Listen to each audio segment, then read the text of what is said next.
Alright, Assalamualaikum. Next, aku buat masak ayam masak merah.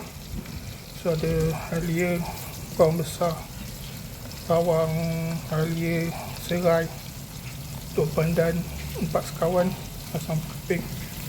Okay, kena tumis. So, ni tu insyaAllah untuk ayam masak merah. Doakan. Sedap. Okay, ni aku tengah goreng bagi dia masak. Nah, lepas ni aku akan letak dia punya sambal cili sikit lagi pedas. Dan aku akan letak cili puri lah. Alright. Cili tomato puri. Alright, sambal tumis. Aku punya cili kering dah habis. So aku pakai ni lah. Cepat dan senang. Aku nak letak apa tu mas? Tomato puri.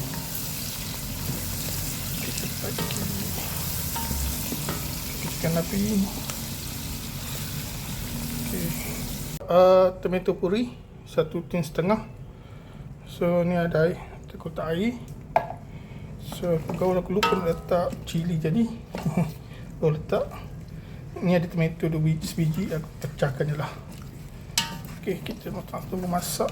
Tadi aku buat minyak, aku pakai minyak gorengkan ayam. Dan juga aku letak minyak sapi. Bagi rasa lah. Ok, alright. InsyaAllah Allah bagi sedap. Kita cuba. Okay. So dah tinggal masak. Dimasak, lepas ni aku akan letak susu cair dan perisa semualah dan letak ayam. Okay, alright. Assalamualaikum. Tunggu. Dah tu dah. Alright, dah. Okay, Assalamualaikum. Cuba rasa.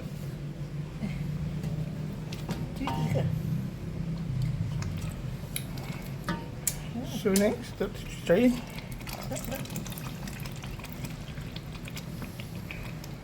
Okay.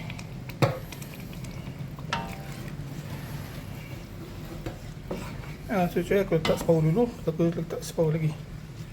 Okay. Kalau dah ada, kot. Okay, lepas tu tunggu dia mendidih. Dan lepas tu kita akan letak ayam. Okay, rasa okey dah.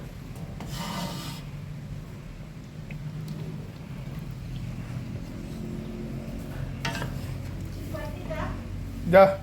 So ni ayam yang tadi aku dah goreng, half cook lah. Ada sebesar kecil lah. Okay, so aku akan masukkan dengan tu. Alright. Okay, ayam dah masuk. So aku akan sepatikan dia.